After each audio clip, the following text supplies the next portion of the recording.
Good evening and welcome to the Isle of Wight Council Cabinet meeting on Thursday, the 9th of May.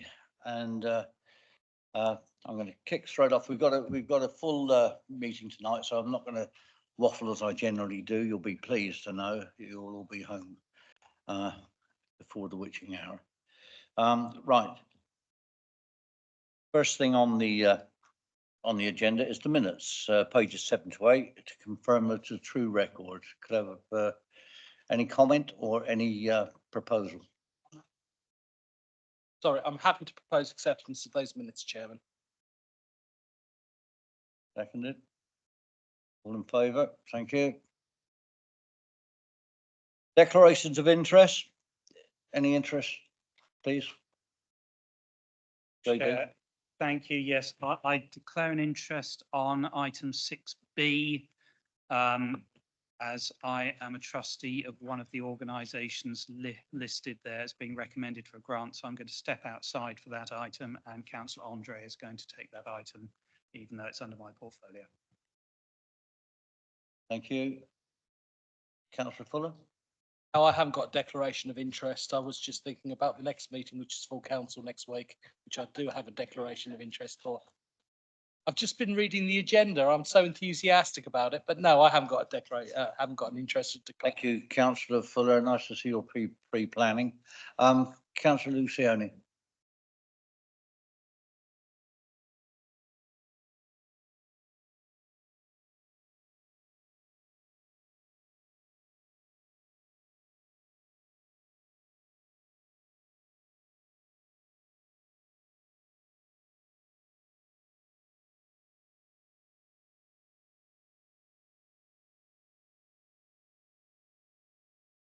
Thank you, look. Thank you. Public question time. No one in the gallery, one online. Thank you very much. So we'll move on. You'll be pleased to know Chairman's announcements. I've got nothing to announce with regards to the Cabinet chairmanship role that I'm deputising in tonight. So we'll move on. And this is the report. It's actually my report, but it's the QPMR for this last quarter. And I just want to, I'm not going to go down through each report. You'll be pleased to know, or not too pleased to know. But what I am going to say is that looking at the executive summary, which is page 11. If you've got page 11, all I want to do is talk about the performance exceptions. So I'm going to run down through them as they're printed here. That the average monthly number of foot passengers using the floating bridge in Q4 was slightly higher than both the previous quarter and the same period of the previous year. And that's, you'll find that in Appendix 1 if you want to glance at it. But what I'm going to move on is, whilst you're on the Appendix 1, number of vehicles also using the floating bridge has increased during Q4, with a total of 40,858 vehicles recorded. And I think that that starts to bring us back on track with the floating bridge usage. The percentage of children referred within 12 months of a previous referral continues to increase, which is 46.05% at the end of Q4, compared with 44.53% at the end of Q3. Continues to be higher than in comparison years. Someone might want to raise a question after I've gone down through these, possibly I will. Percentage of early help cases closed with outcomes achieved decreased significantly in March, reducing from 79.4% to 45.5% in March. This is due to an increase in the number of families withdrawing consent for early help following a family assessment.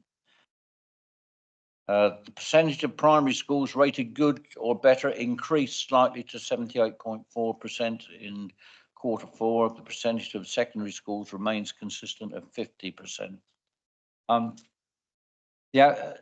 Moving over to page 12, the average speed of processing new benefit claims has returned to green in the current quarter.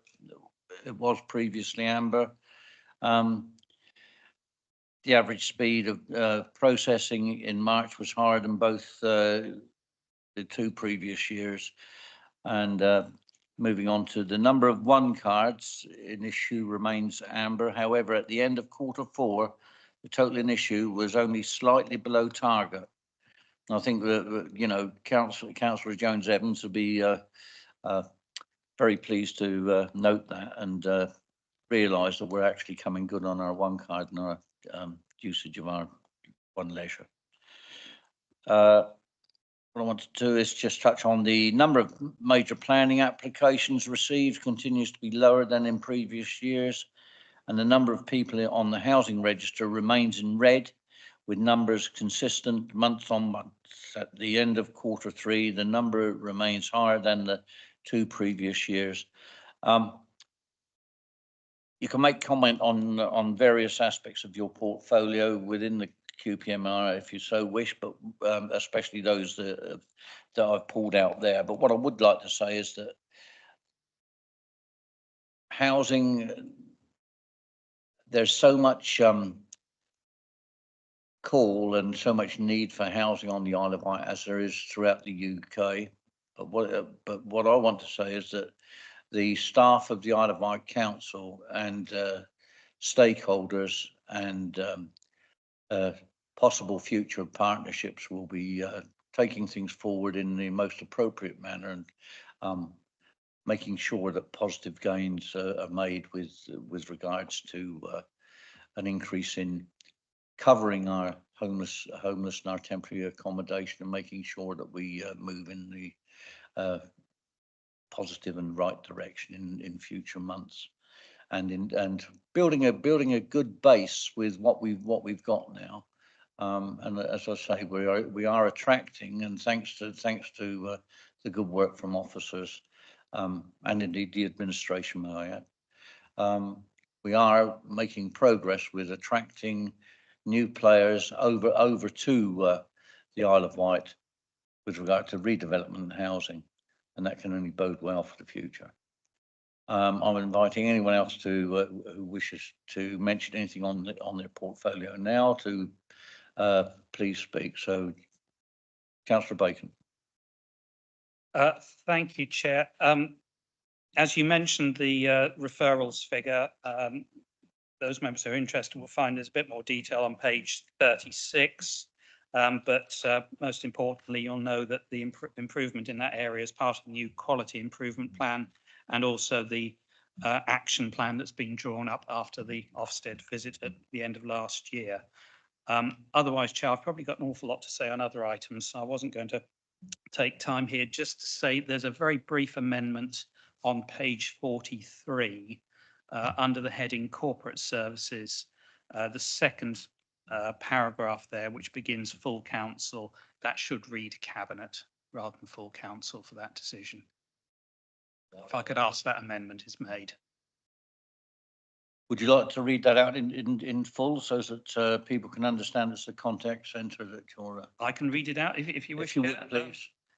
Instead of what is written there, it should say Cabinet agreed to reduce the opening hours of the contact centre to be Monday to Friday, 9 AM to 5 PM. This change will enable better utilisation of resource to field inquiries from residents. Thank you. Thank you. Looking around. Right. No one else wishes to speak on the QPMR, so I'm going to move on. And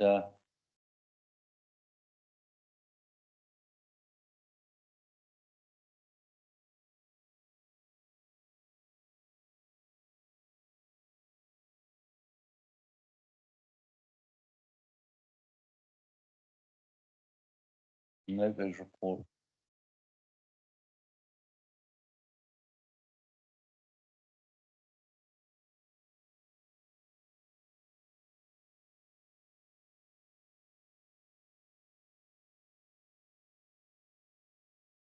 Right, I want to now move on because I understand that councillors Fuller and Peasy Wilcox have to depart earlier from the meeting.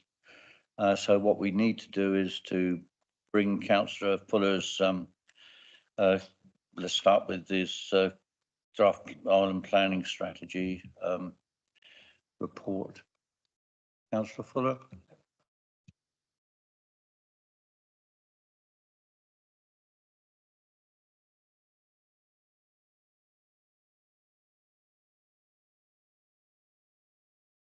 Supplementary planning document.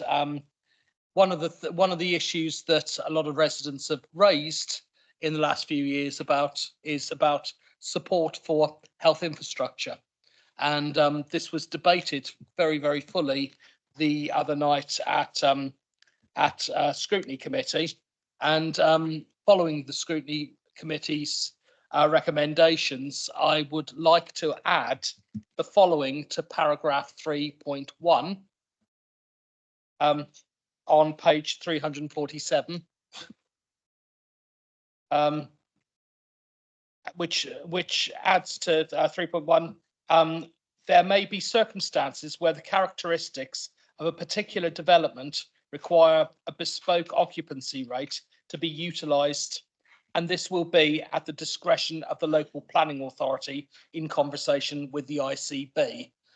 This was something that members at scrutiny felt quite strongly about, and I'm quite happy to add that to the SBD, because I feel that was a very positive addition. I've spoken to officers today, and they have had confirmation from the ICB that wording is acceptable to them. So I'm very happy to move the recommendation set out on page 335, the health contributions, and look for a seconder. Councillor Bacon. Chairman, would you like to me to read out the recommendation, or are you happy to take it? We have people online. I think it's only appropriate that you read out the recommendation. Okay, thank you, Chairman. And that is a recommendation is to adopt the health contributions supplementary planning document attached as Appendix 1, as amended with that text that I suggested just now. And 6, to delegate any final editorial and presentational changes to the SBD to the strategic manager for planning. These changes will not alter the meaning of the document and will be restricted to grammatical, presentational and typographical errors. So I move that, Chairman, and I have a seconder. Go to the vote. All in favour, please. Unanimously. Second paper, Councillor Fuller.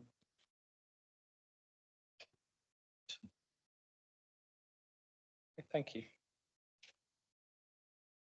The second paper is the draft sustainable drainage systems. For members, it's on page 371. Again, there was a lot of feedback that we've received on this.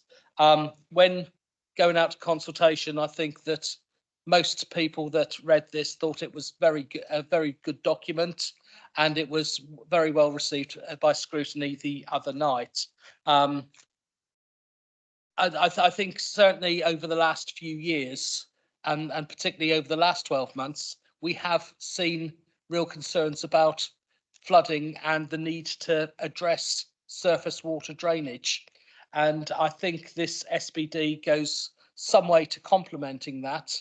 We have the strong policies within the IP on planning strategy, and this SBD helps to put some meat on those bones. The recommendation is to adopt the Sustainable Drainage Systems SUDS supplementary planning document attached as Appendix 1 and to delegate any final editorial and presentational changes to the supplementary planning document to the Strategic Manager for Planning. These changes will not alter the meaning of the document and will be restricted to grammatical, presentational and typographical errors. I'd also like to, again, from my position, thank our planning policy team for getting these reports to us very, very swiftly. The consultation was only a few months ago, and I'd like to thank the planning team formally for their hard work on doing this, as well as the IPS. So they are absolute troopers. Thank you.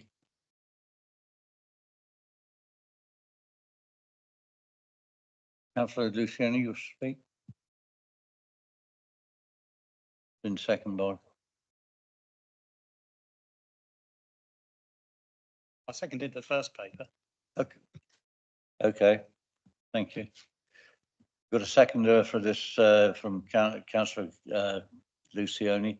What I would like to point out with both these papers that Councillor Fuller's brought forward is that they were fully recommended and supported by the scrutiny committees. Councillor Luciani, you wish to speak?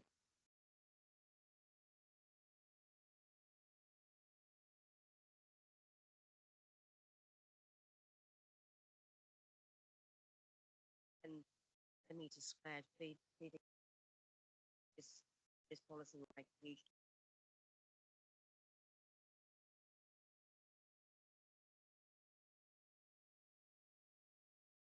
Thank you very much. And what I would say, pardon, just.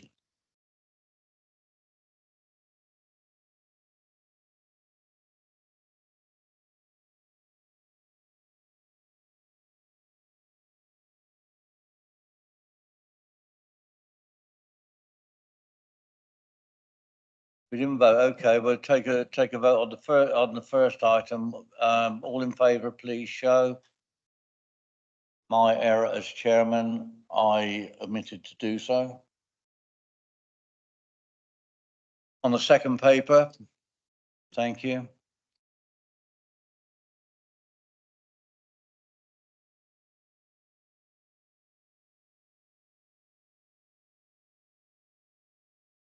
I will move back down the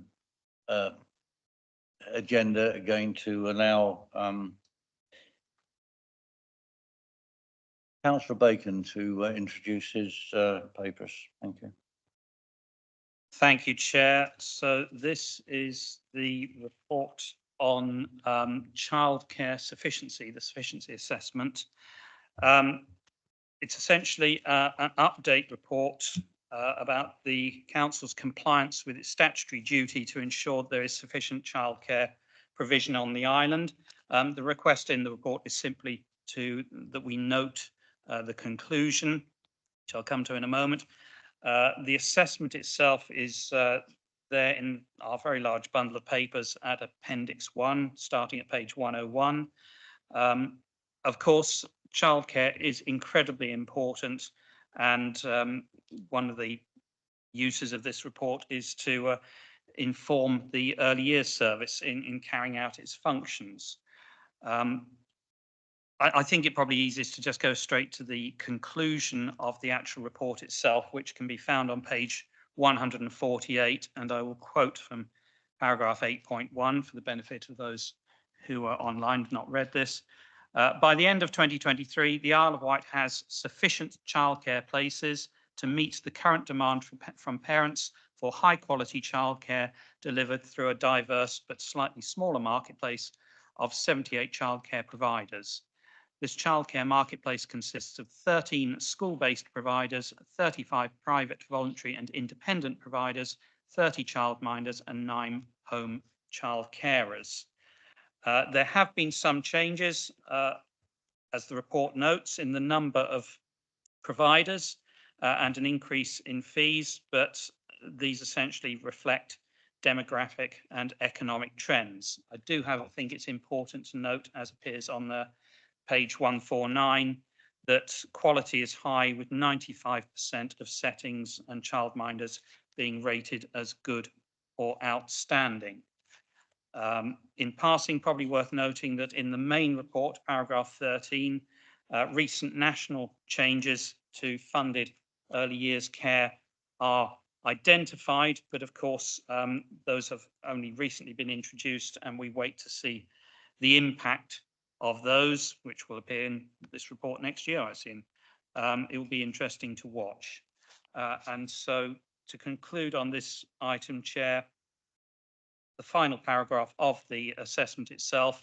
In conclusion, in 2023, parents carers on the Isle of Wight had access to a successful, high-quality childcare market. Based on the evidence in this report, it should continue to deliver sufficient childcare places for the under 5-year-olds and start to provide wraparound childcare for primary age children on the island over the next year. And that is the report, Chair. And as I say, it is for noting rather than decision. Thank you. Thank you. Could I have a seconder, please, just to Councillor Andre. Noted that report. Yeah. If you want to show, please. Right. Throw onto the next page. I think it's the half, isn't it? Yes, Chair. And as I said, I declare an interest in this one, so I will step outside the room and let Councillor Andre deal with this one. Thank you very much indeed. Councillor Andre.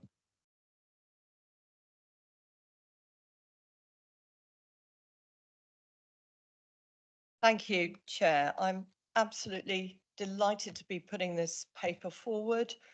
The holiday activities and food scheme came about when it sat under my portfolio when I held the position of Cabinet Member for Children's Services and Education. And actually looking at this paper that's been put forward, it's really good to see that the number of providers involved has actually grown year on year. The funding for this comes directly from the Department for Education.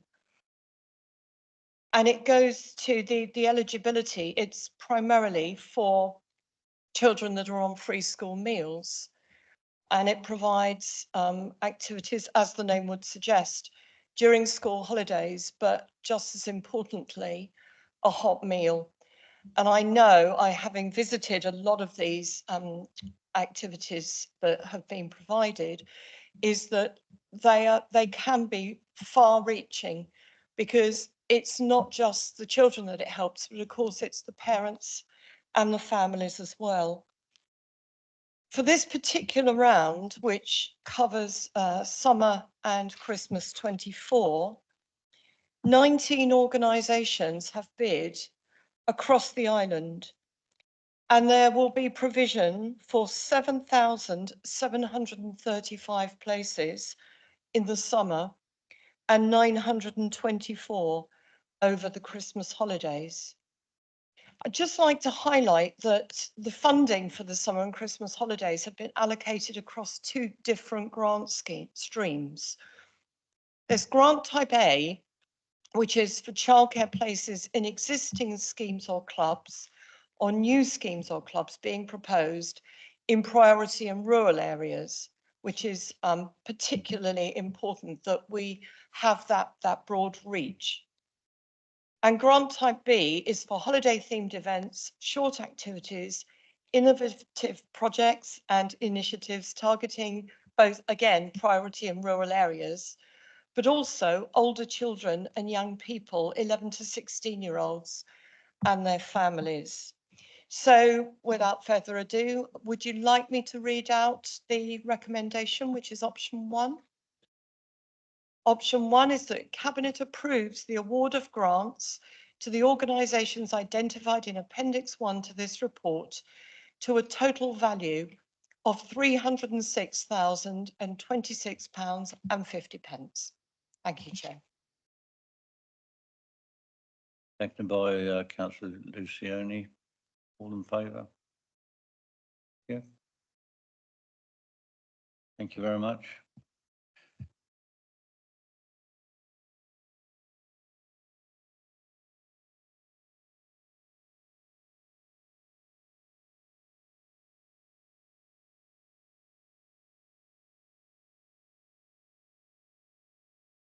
Councillor Baker, school transport policy.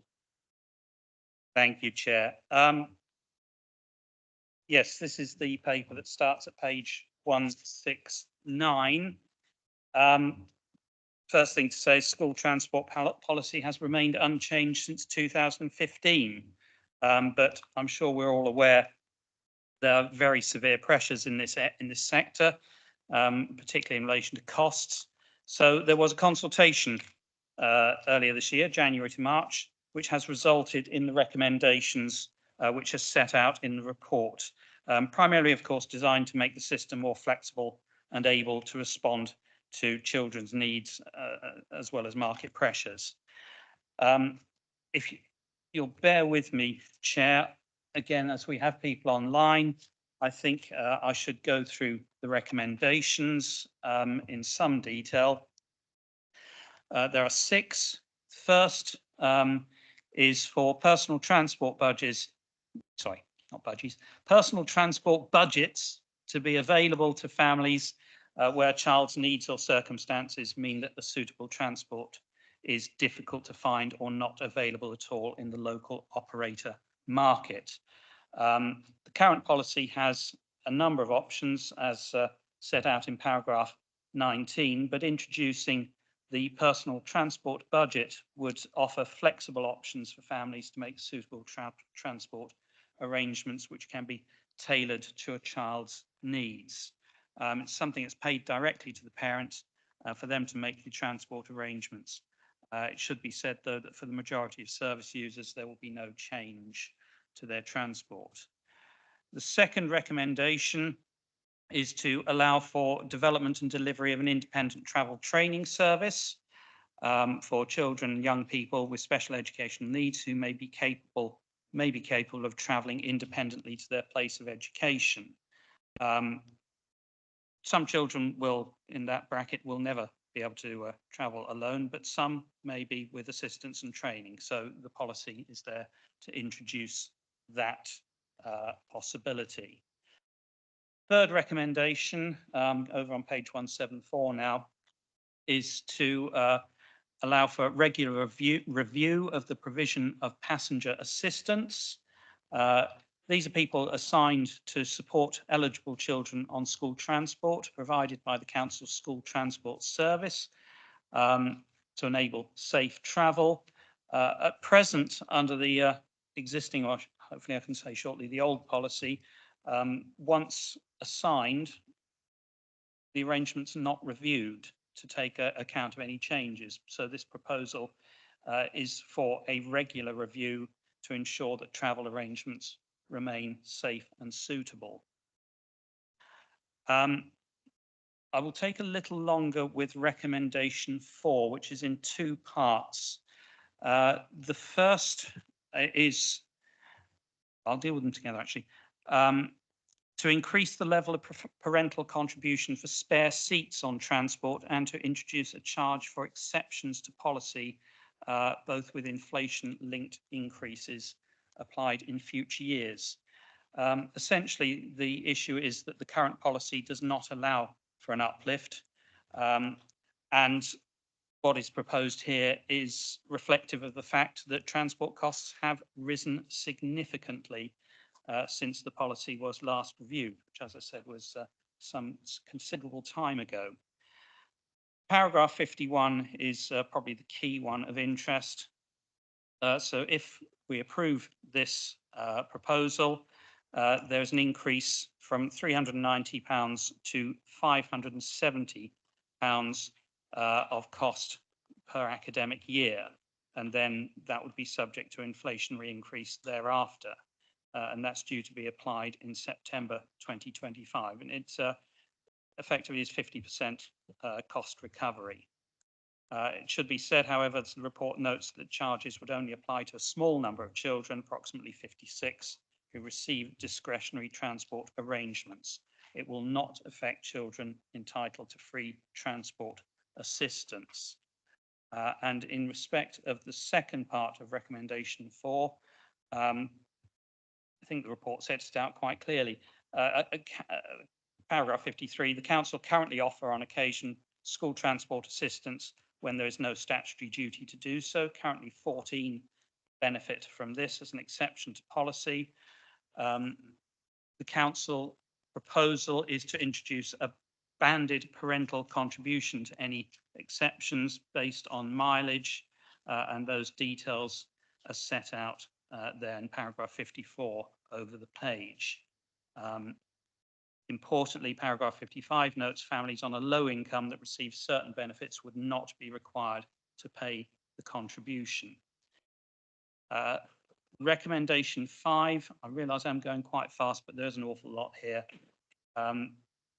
Essentially, it's a general update of the rewording and updating of the policy to reflect Department of Education statutory guidance. I don't intend to go through all the proposed changes. They are listed in that section of the report. There's a fairly comprehensive list at paragraph 63, which again, I'm sure members have looked at. And lastly, paragraph 64, the 6th recommendation. Again, I'll take a moment on this one. It's to remove discretionary transport entitlement for year 10 and year 11 students who move out of area but wish to remain at their current school. It's a discretionary entitlement. There's no legal requirement in these circumstances, and therefore, given the pressures that are faced, this is the proposal. As I say, a consultation was held on all the proposals, and in each case, a majority who expressed an opinion supported the proposed changes, except in relation to recommendations 4A and the one I've just outlined, recommendation 6. And perhaps that is unsurprising. However, I still wish to propose those changes.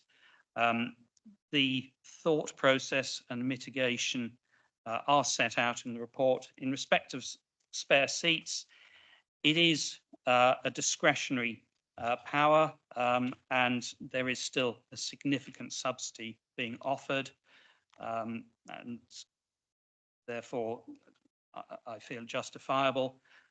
In relation to recommendation 6, it should be noted that a discretion is to be retained. There was a particular discussion as to where the situation arises through a family becoming homeless, for example, and that would obviously be a potentially appropriate situation where discretion could be exercised. As such, Chair, I put forward the 7, I suppose, if you subdivide them, recommendations. I'd seek to do that en bloc, and I would look for a seconder.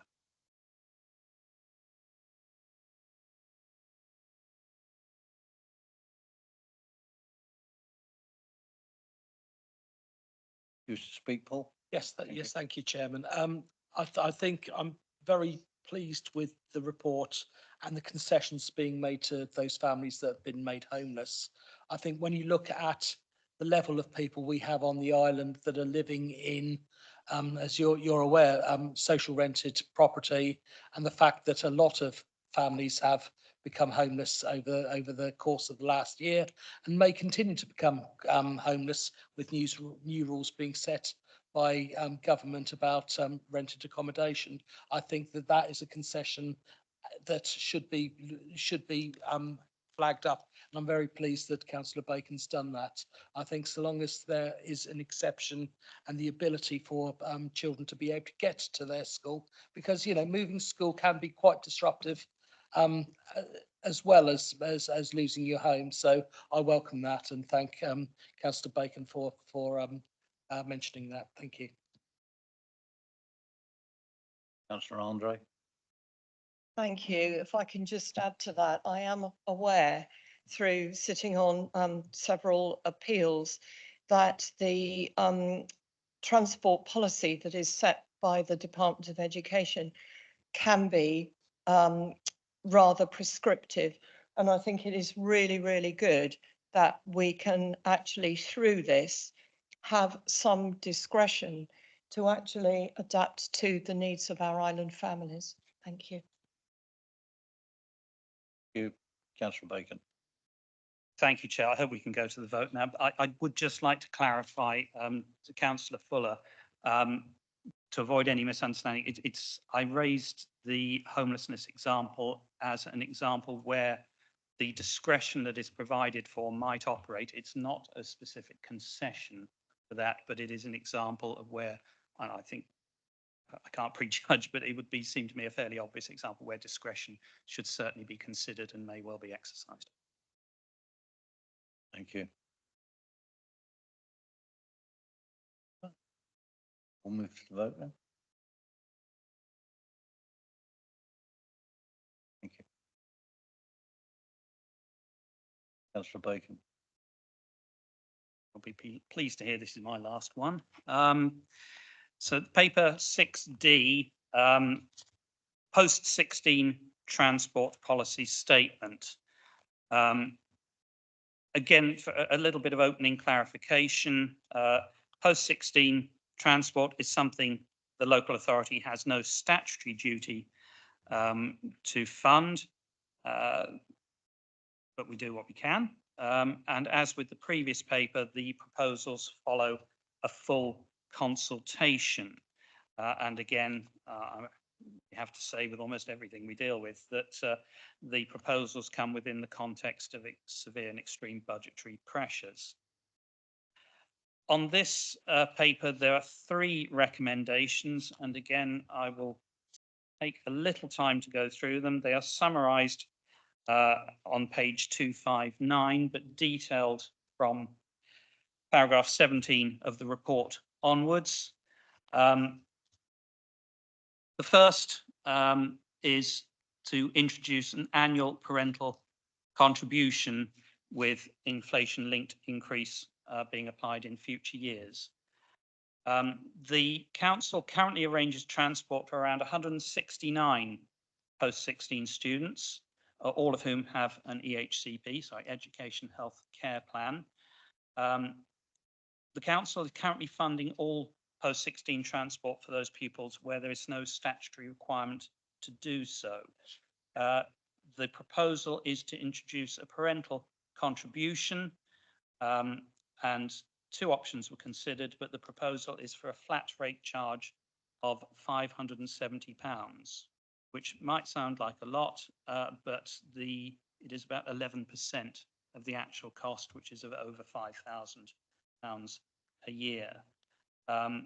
Again, there is a ability to waive parental contribution for those families on low income in receipt of certain benefits, or if the student is in receipt of free school meals.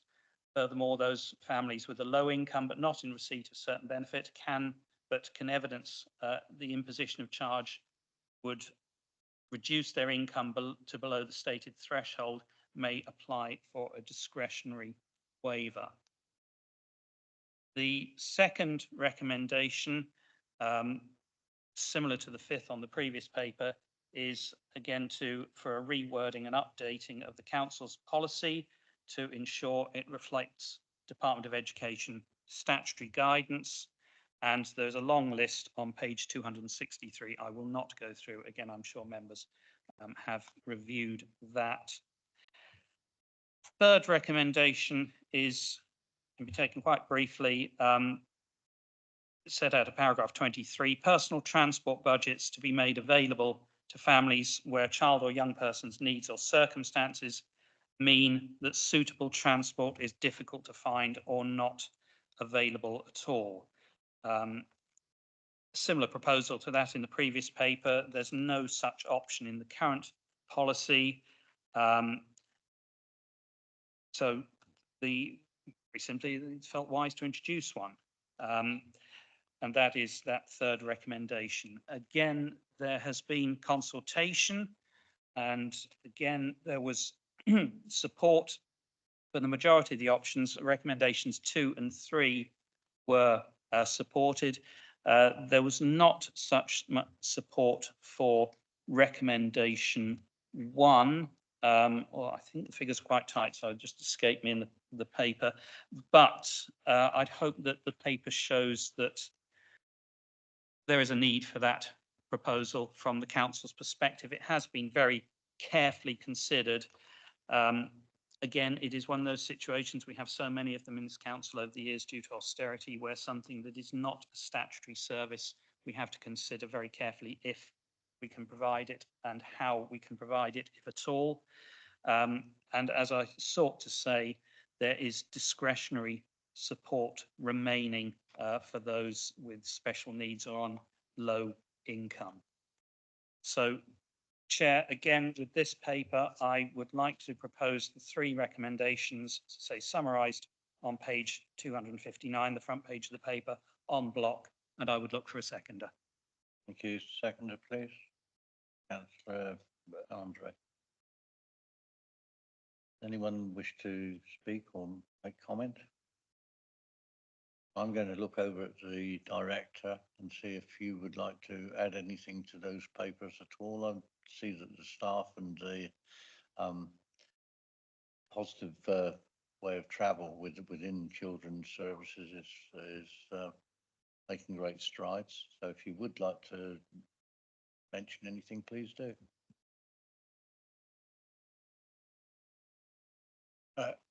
Thank you, Chair, for those kind words. I think the only thing I'd say in the context of these changes to the transport policies are the benefits actually for young people about improving their independent skills.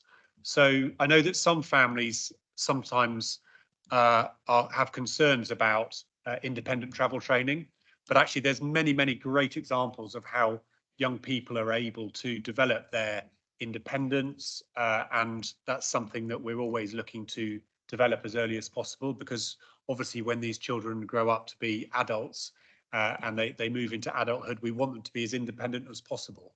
And actually being able to travel around their community, move to and from where they're living, go to employment, etc. It's really important to be able to travel as independently as possible. So there's a really positive impact of it.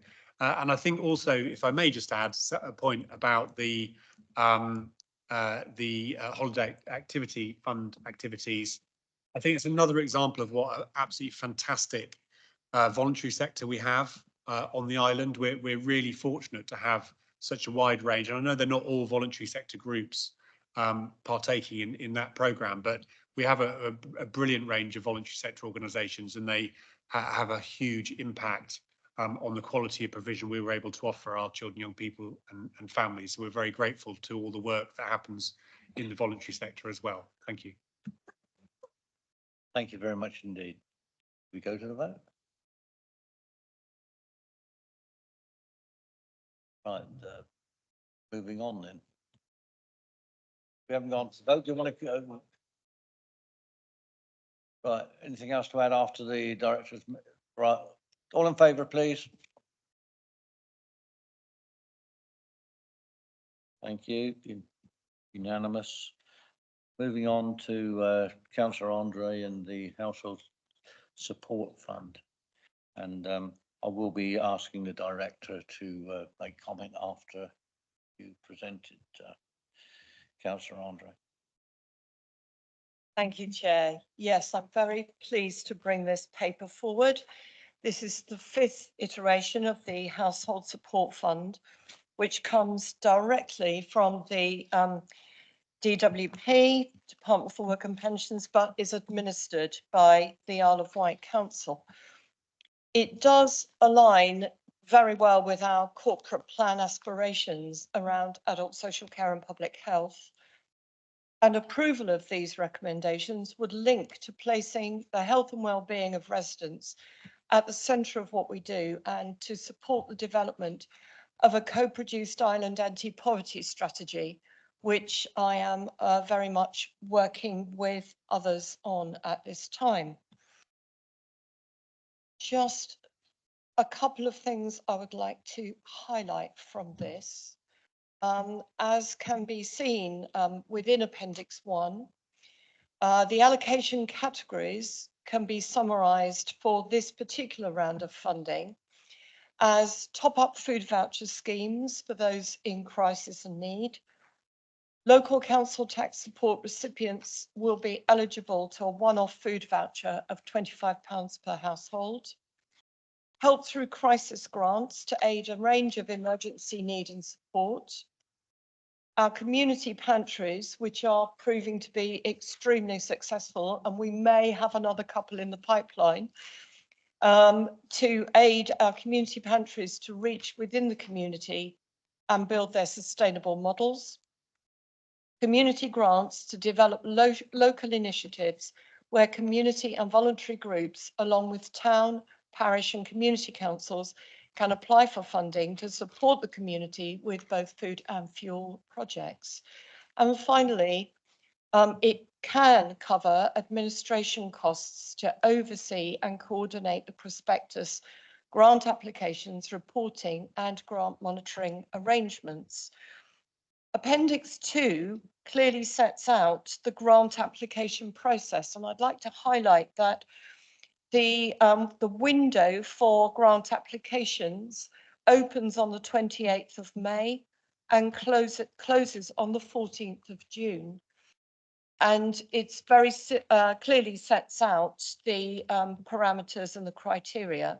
And we would encourage as many organisations as possible to apply. I would highlight, however, that all the funding awarded must be spent by the 30th of September this year, 2024. So I think I'm happy to take questions, but also to go to the recommendation, Chair. Thank you very much. Unless, of course, the director would like to This is- add. Thank you very much, Councillor Andre. I was going to look over to the director and see if you'd like to add something at all. The HSF was a hard-fought battle. The LGA wrote numerous letters to the minister to reinstate what was paused for a time.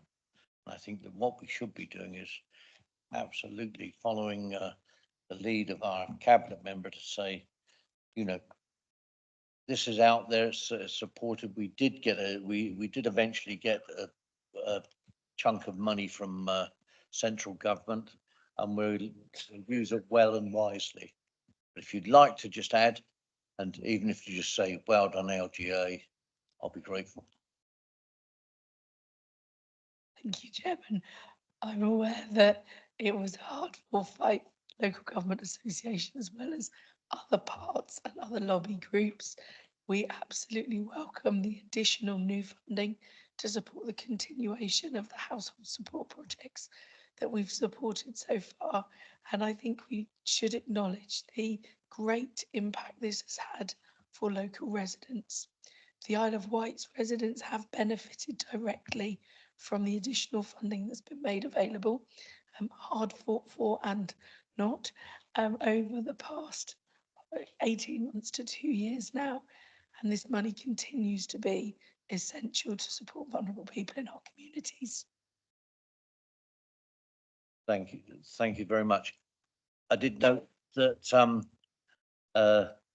previously mention was made of the voluntary sector and other areas of support on our island, and it's second to none, to be quite honest. And we work well together, and we'll continue to work well together. But I think this little bit of funding that's come through the HSF is most welcome, and it will. And if anyone can make it stretch a long way, it's our staff, but indeed our voluntary sector and stakeholders out there on the Isle of Wight.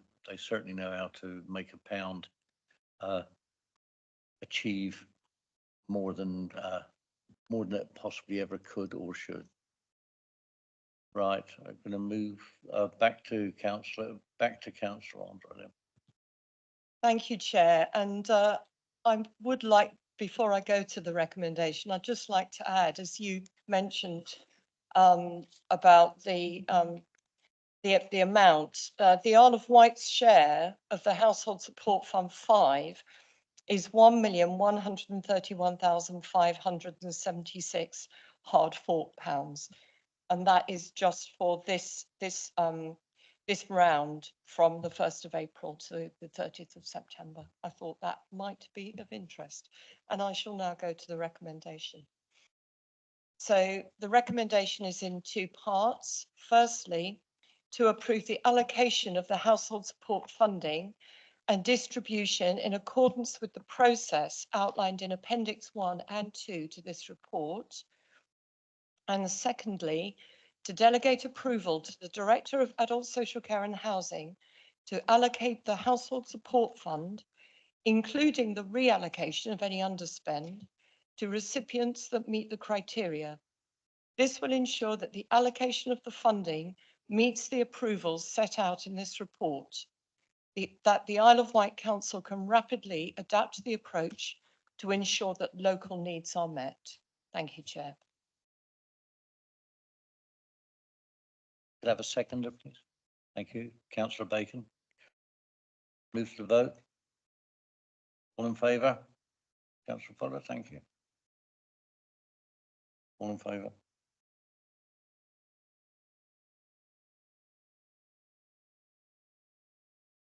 Right, you've done the 8, so we're on to the 9.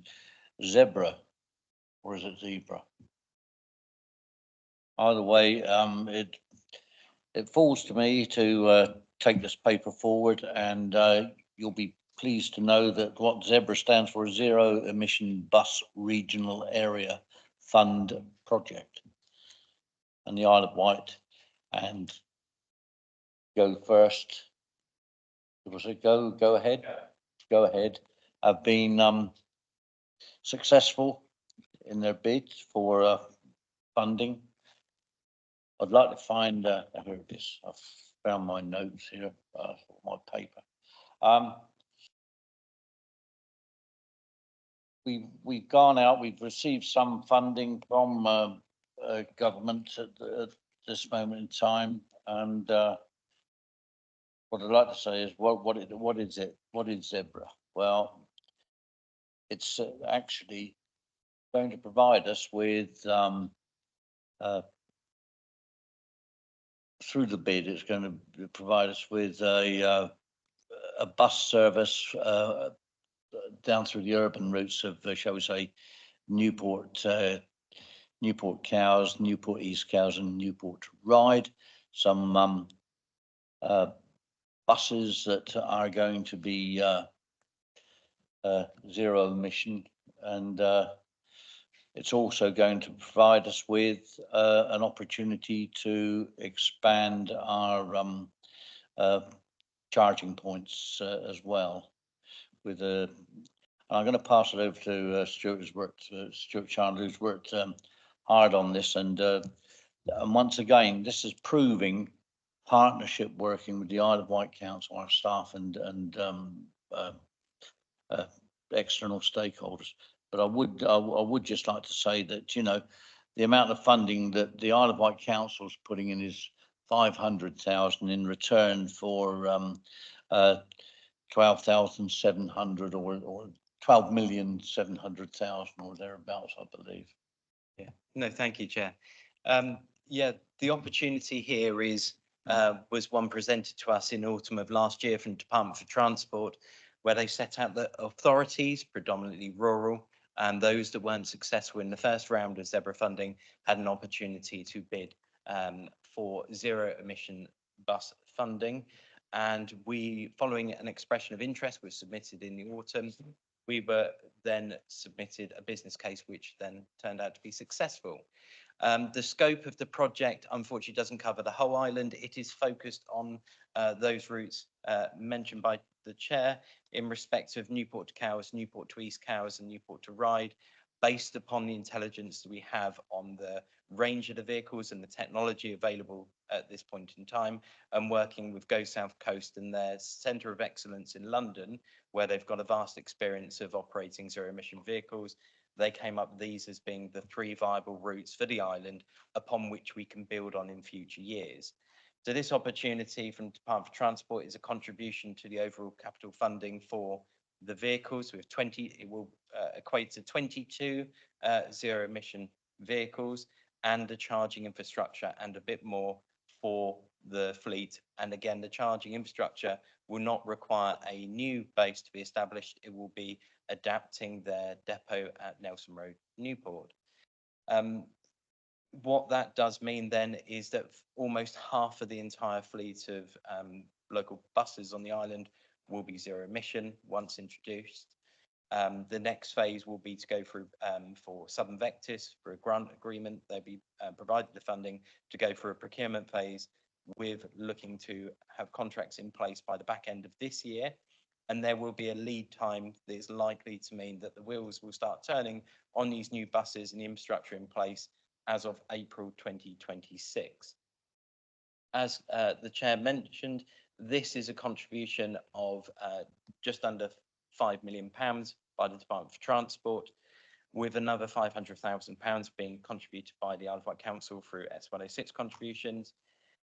But the total investment is 12,700,000, with the difference being made up by Southern Vectis Go South Coast for that. And that contribution is to the equivalent cost of diesel vehicles plus 25%, the rest being met by the Department for Transport funding and the Isle of Wight Council. What that equates to, as I mentioned, is almost 50% of the local buses being zero emission, and effectively over the lifetime of those vehicles and through the green bus tool, which was used to calculate the benefit, it's equivalent to over 262 million miles driven by an average car. That amount of carbon will be saved. It's a big step towards our corporate aspirations in regards to the climate and environment strategy. And again, it's very much going to feature squarely within the draft local transport plan, which we're hoping to take forward later this year.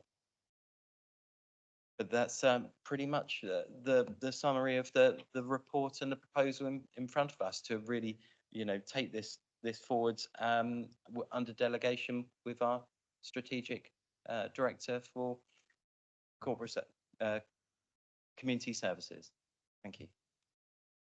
Thank you, Stuart. I think that, it's fantastic news for the island. I also think that, as Stuart mentioned, the Nelson Road depot, whilst those charging points aren't being utilised by the bus company, then we can also utilise that for our residents within the community to recharge their own vehicles as well. So it's a win-win all round.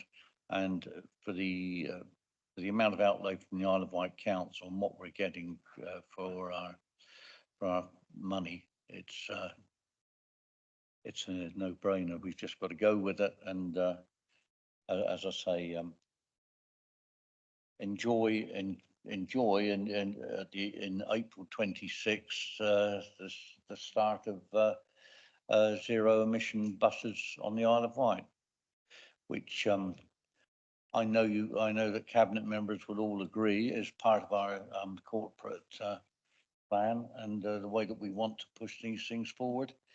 This might not be the administration that's in place at that time, but the foundations will be laid for the future on this island by our administration.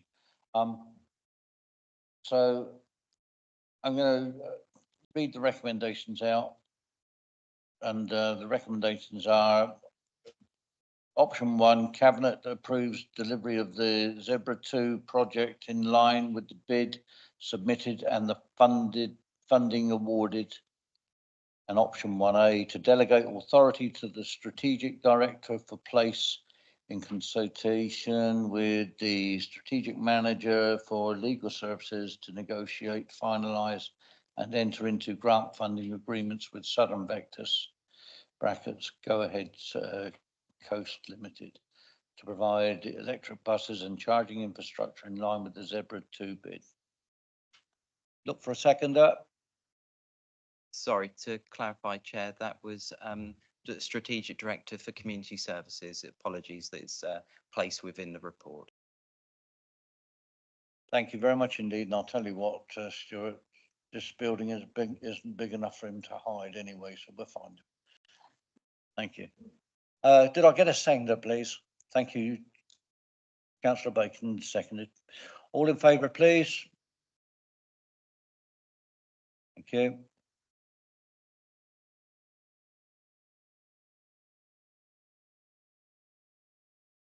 Moving on, what are we dealing with now? Oh, District 4 traffic orders.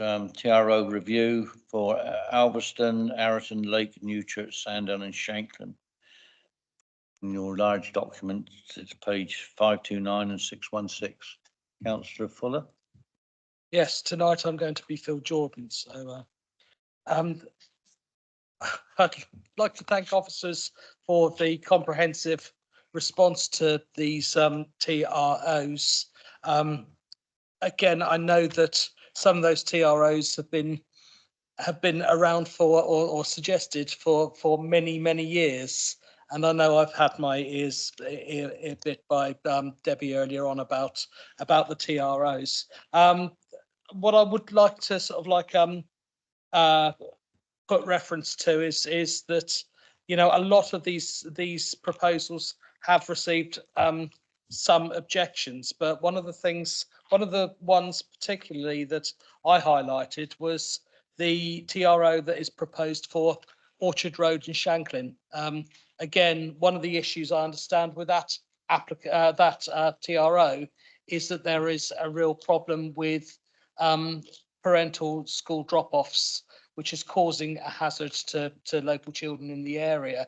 I think what I would suggest that we do is that we do monitor these TROs, and hopefully again we can revisit them in 2 years' time when they can be looked at again. But I would suggest that within the paperwork that that I would support all of the TROs as laid out, with the exception of 3 Tamar Close Sandown and 16 Yaverland Road Sandown, which I think are just the objections are quite justified, and there's been a lot of discussion by the local community in those areas. So that is my proposal, Chairman. Look for a seconder then. Thank you, Councillor Andre. Does anyone wish to speak on this? Councillor Andre. Thank you, Chair, and thank you to Councillor Fuller. I would like to express my thanks to officers. There's, as Councillor Fuller alluded to, I know especially in my ward, ever since I got elected 7 years ago, and way before that, there have been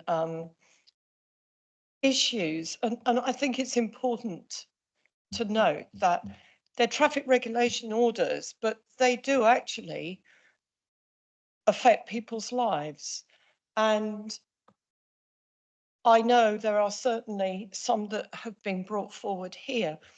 I'm very thankful to officers for the work that has gone on, as I say, in bringing this paper forward, which, as Stuart alluded to, a lot of it is 10 years in the making. By way of reassurance, it's my understanding that moving forward now, if this goes through, that we've effectively caught up, then there will be, just to reassure, there will be regular reviews ongoing for every 2 years over on a rolling programme over the 6 districts. So in asking to remove the 2 particular items from the appendix within my ward, again, as has been said, I think at this stage it's prudent to do that, but obviously we will monitor. I have looked at the results of the consultation. It's always going to be a balance with these things. I think you can never please all of the people all of the time. But on balance, I think, as I say, I'm very grateful that there are some extremely worthy regulations that are coming through that actually, make no mistake, will make a genuine difference to the residents of our island, and I thank you for that. Thank you. I'd like to just touch on this because I had some orders, traffic orders put through on the state that I represent. It's called parking chaos. But having said that, who am I as a council member to stand in the way of professionals who've gone out, monitored and measured and done the counting and what have you, vehicle movement, as well as if you like, the density of pedestrians within a certain district. Because after all, at the end of the day, it's the safety of children home to school and the elderly walking on our streets and on our pavements. And we've really got to put safety as the outcome. And I think that that's it. But unfortunately, sometimes, and this is where you're quite right, Councillor Fuller and Councillor Andre, to mention review, sometimes the vehicles that are displaced and moved on suddenly find a way of inappropriate parking, probably even dangerous parking in certain areas, because they've been moved on by parking restrictions elsewhere. I do point that out, but I say we never take our parking restrictions and parking orders as granted. We never do it flippantly. It's done with a great deal of research and monitoring. So as I say, I let mine go through, but now I'm monitoring now the insane way that people park, the unfeeling way that people use their vehicle to park half on pavements, double park, etc., in the district. So, well, whilst we're solving one problem, unfortunately, sometimes it actually brings forward another problem. I would say when we bring through these traffic orders, then make sure that we do review them, constantly review them. Thank you. Paul, anything else to add before we go to the vote? I think it's very clear that the reason that these orders are being made, and some of them are being made, is to protect our little people outside schools.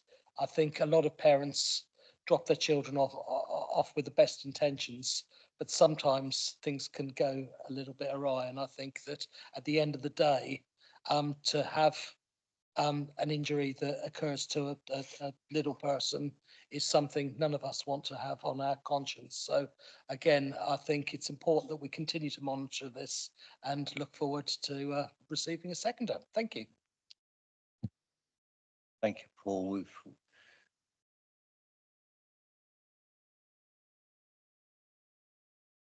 Be okay having our conversations. If you want to put your mic on and let the people at home share, then that's fine. What I would say is we've had a proposal and recommendations. We've had a seconder. Can we move to the vote, please? All in favour? Can I just confirm as amended? As amended. As amended. As amended. As amended in the words of Councillor Fuller 4 minutes ago. Thank you.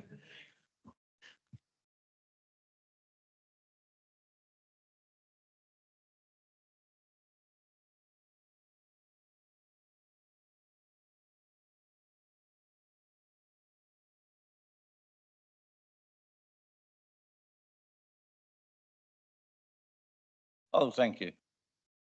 Where did that person come from? Most photographed person in the Isle of Wight Council is Simon. Right, cabinet member announcements. I'll just go swiftly round, swiftly round. And I'll start in the middle though. Nothing at this moment from Laura. Only really about the Biosphere weekend coming up the end of June. It's from the Friday through to the Sunday. Anyone wishing to take part would be very welcome. Thank you. It's all across the island. The Biosphere is the entire island. So, yes. I'll go to Paul next because I know that Paul and Laura need to move on. Very, very quickly, just to let you know, we are still awaiting the results from the Section 19 investigations for the flooding that happened earlier on in the year. They were due to arrive some weeks ago and they still have not appeared. We have a couple of public meetings that are ready that will take place in the next couple of weeks, but I'm hoping that there will be the reports available for those public meetings. So local communities, local town and parish councils can work with the Isle of Wight Council on addressing some of the issues that will ultimately be raised. Other than that, I have nothing else to add at this stage. Thank you, Chairman. Thank you, Councillor Fuller. Councillor Andre. Thank you, Chair. Yes, I do have a couple of things I'd like to highlight. On Monday, we will be officially opening our dementia hub at Parklands in Cowes. This is a wonderful example of partnership working, and we're very, very grateful to everyone that's been involved in pulling this together. It's something that has been asked for by residents for a long time. Anybody can attend, but it is primarily for people with dementia and their carers.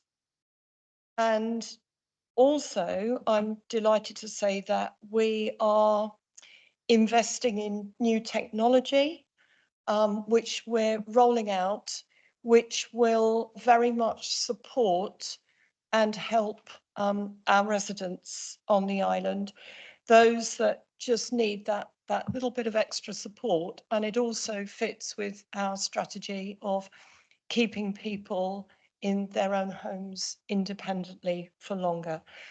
And finally, I'd like to highlight that we, especially as an administration, care very much about the well-being of the staff of this council. I attended a staff wellbeing day that was organised by the NHS, and I'm very glad to announce that we have a staff wellbeing day for our wonderful Isle of Wight Council staff on May the 16th. Thank you, Chair. Thank you very, very much indeed. Can I just add about the open day at Parklands? And I'd like to attend because I did attend initially, and this is my creeping. And can I come along with you, Debbie and Laura? I did enjoy the meeting that we had with staff down at the Parkland Centre, and I think that I'd like to go back and pay for my coffee, which I didn't pay for, and it's been nagging at my conscience for months now, and I really want to go back down there just to pay the bill. Sorry, but I needed to say that. But it's the centre is something that came forward, and I think that the director Laura Gordian brought forward this, and it was a tremendous use of a building which was only being partially used at the time. I think that the leader at the time was Councillor PC Wilcox, and I think we shifted it along, and it was very, very swiftly done. Something that I can actually say in the last few years, this has been possibly even faster than the governance papers that came through, But I just feel that, but there's a couple of things that haven't gone as fast. I look at my my colleague here, with regard to housing and how we can drive that faster than ever. The effort's there and what have you, but we'll get there. But as I say, Parklands and the dementia centre and what have you really has moved on very well. Congratulate them. Right, Councillor Bacon, anything? Very quickly, Chair, thank you. Just to say that last week, the initial round of information sessions concerning school place planning and related issues concluded. They went well. There was a good attendance and it was a good listening exercise, as well as providing a lot of information to those who attended. The next round of the process will be probably in July. Members will note on the forward plan, there's a decision coming for Cabinet to take forward the next stage of, I suppose we can call it consultation by that stage, and that will be a decision before us in June next month. And the process will develop. I'm hoping that at those sessions, that second set of sessions, we will have a draft or the basis of a draft education strategy to share with people. That's something that's being worked on. I know a lot of effort is going into that. It's a massive amount of work, but it is so important. But it is also important that we get it out there and start to get two-way dialogue over it. And the only other thing I'd like to say, it's particularly for those members who are listening, is just to remind everyone that the relaunch of the Corporate Parenting Board is next Monday afternoon. A detailed email from the director, Kay Jones, has gone around about this, as we are seeking a semi-permanent membership of the board to ensure it can carry out its functions properly. And I would like to invite as many members as possible to put themselves forward and to, I think it's open to pretty much everyone who nominates themselves to come to that session and find out more about it. But please respond to the email because it's a massively important function of this council. We are all corporate parents. We all have a duty to look after and nurture the children who are in our care. Thank you. Thank you, Councillor Bacon. Councillor Lucioni. East Cows. Right, thank you. I'm not going to, you've heard enough from me to be quite candid, so I'm going to just zip onto the forward plan. You know where I am if you need me, and you wish to talk through my portfolio, so please do. But I'm just going to go down through the forward plan. If anyone sees any anomalies or anything that stands out, or they wish to speak to, or find any consideration on, please let me know. And I'll do page 2. You shout when I'm going through, because we're not hanging about here. I've checked it through and there's nothing that I can see. So page 2, page 3. Page 4.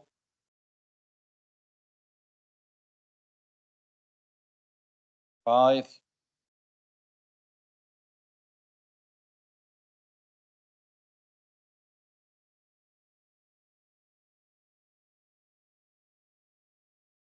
I'm up to page 8 at the moment.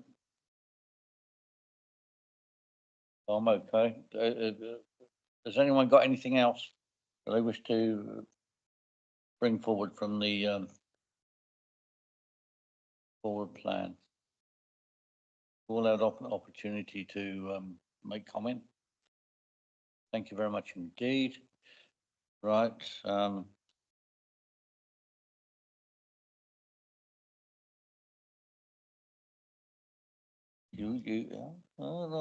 a moment, please. Don't rush me. I know it's there. This is getting ready to actually. I want to see what time we can finish. Members' question time. None in the room. None online. Right. I'm not going to say, come on, please ask me a question, because I'm going to say, come on. It's a wonderful evening out there. I'd like to thank members online, officers and staff online, and indeed those that are attending here in person. Thank you very much indeed.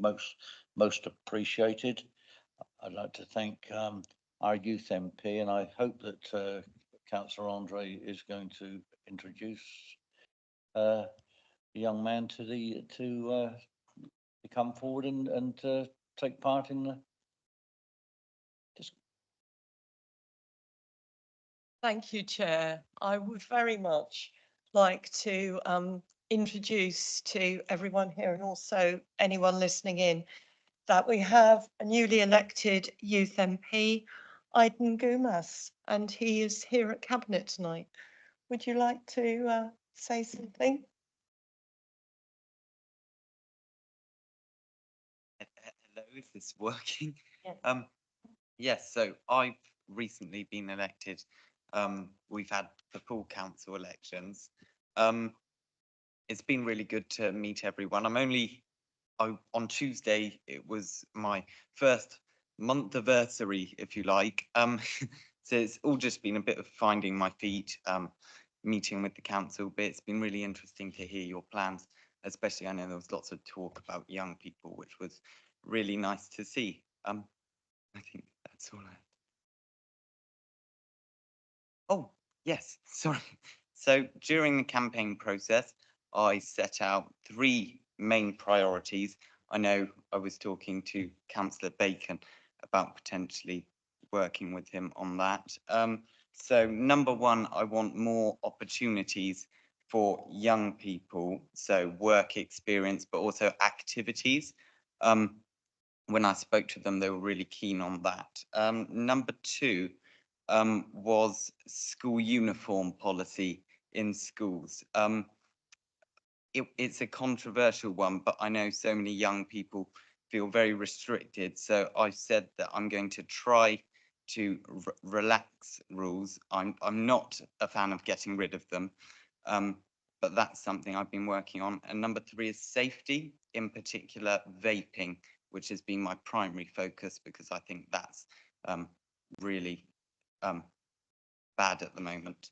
So I've been looking into switching from a scaremongering assembly approach because I believe a lot of young people that they're already addicted.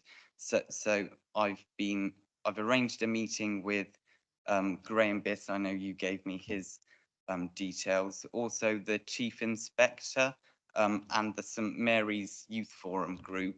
I'm hoping to set up an addiction program for that. I think that's all my work so far. Thank you.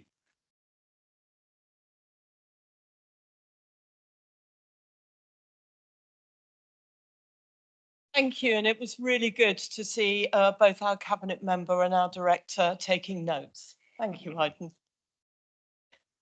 I don't think that they were alone with taking notes. I think that I noted two or three others taking notes, and I dare say some of those at home watching in are also making notes about where we're going to go and how we can assist you in your way forward. I think that's we want positive change for the young people of the island. We want to give them opportunity, and we're virtually running along in parallel. So why don't we, instead of being you on one side of the road and us on the other, why don't we just get on the same pavement and go down that path together? I think we could do that very, very well. So please keep in touch with Councillors Andre and Bacon and feed through into where we need to be. I know what we're going to get now is a little bit of from community safety and other bits from because all of these various cabinet members link in, and it's quite a seamless thing. That if I talk to Councillor Andre about children's safety, then I'm also talking to Councillor Lucioni and Councillor Bacon and so on and so forth, and that's the way it goes. That's the sort of profile that is built within the Isle of Wight Council. You wish to speak? Only really reiterating what you've said. So I also look after trading standards. So they do a lot of stuff on illegal vapes and vaping and checking places. So it's definitely a conversation we need to have as well. Thank you very much indeed. And I'm looking round. No one else wants to speak. I'm the last one to speak. Have a good evening. Good night. Meeting closed, 18:24.